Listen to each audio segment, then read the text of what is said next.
when delusional woke people get destroyed.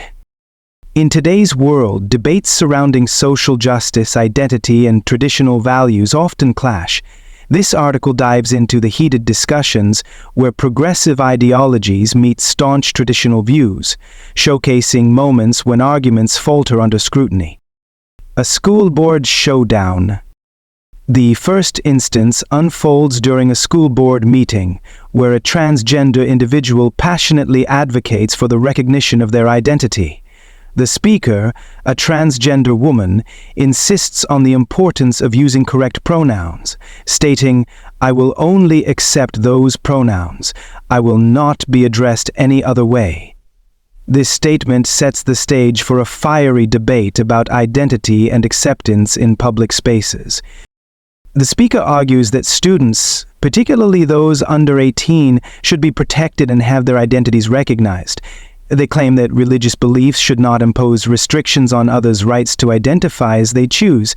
This perspective raises critical questions about the balance between personal beliefs and the rights of individuals to express their identity.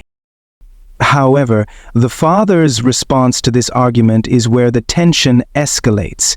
He expresses his disbelief that the board is considering co-ed bathrooms and locker rooms. "I think it's absolutely ridiculous," he states. "I don't care how they identify. Boys are boys and girls are girls. It's simple and basic." His argument is rooted in the belief that biological differences necessitate separate spaces for safety and privacy. He emphasizes the potential dangers of allowing biological males into female spaces, citing concerns over the well-being of his children. This perspective resonates with many parents who share similar fears about the implications of progressive policies in schools. The father's argument unpacked. The father's points are blunt and unapologetic. He argues that the rationale for separate bathrooms in sports teams has always been to protect both sexes. If they want to play some delusional game, then they should have their own bathroom and sports, he insists. His use of the term delusional to describe the transgender experience is particularly striking, reflecting a viewpoint that many would find controversial. Furthermore, he questions the motivations behind educational content that promotes acceptance of LGBTQ+ families, stating, "What kind of delusion are you guys living in?" His challenge to the board is clear. He believes that the promotion of such ideologies is harmful to children and undermines traditional family values. The emotional weight of his argument lies in his concern for his children's safety and the integrity of their upbringing. He claims, "I don't want my young gentleman spoiled by one of these succubuses," illustrating his strong feelings about the perceived threat of transgender individuals in spaces designated for girls. Charlie Kirk versus a woke activist. The second instance features Charlie Kirk, a prominent conservative commentator, engaging with a gender activist. The confrontation centers around the qualifications of Justice Ketanji Brown Jackson and the broader implications of gender identity in society. Kirk starts by questioning the activist about Justice Jackson's qualifications, particularly her inability to define what a woman is.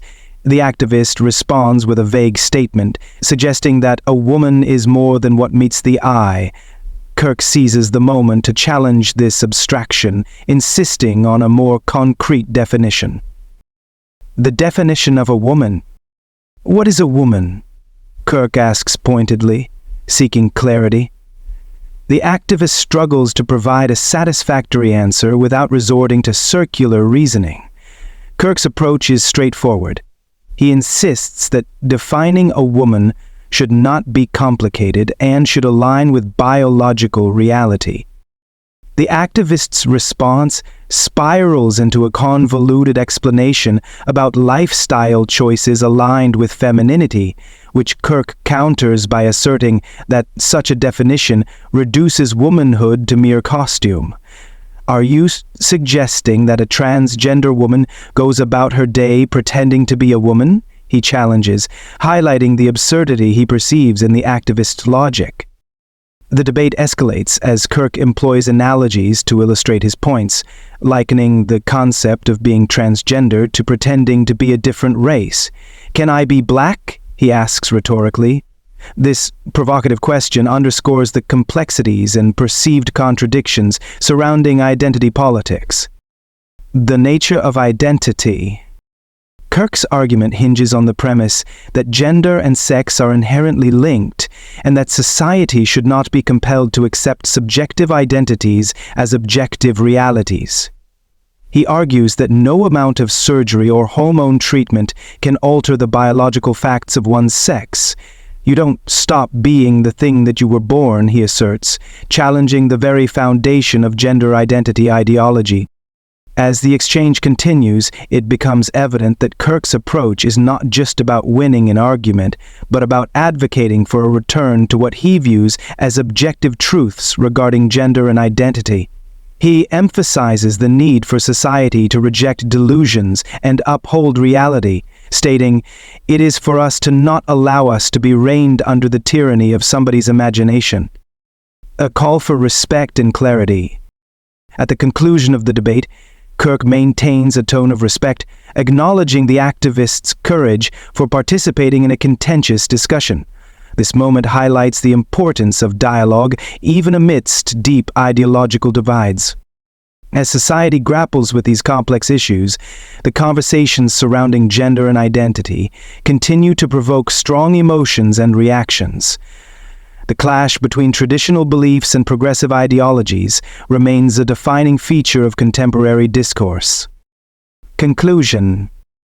The debates showcased in these instances illustrate the ongoing struggle between differing worldviews. As arguments unfold, it becomes clear that the conversation about identity, acceptance, and societal norms is far from settled. Whether through school board meetings or public debates, these discussions reveal the passionate beliefs held by individuals on both sides of the spectrum. The challenge lies in navigating these conversations with respect, understanding, and a commitment to truth.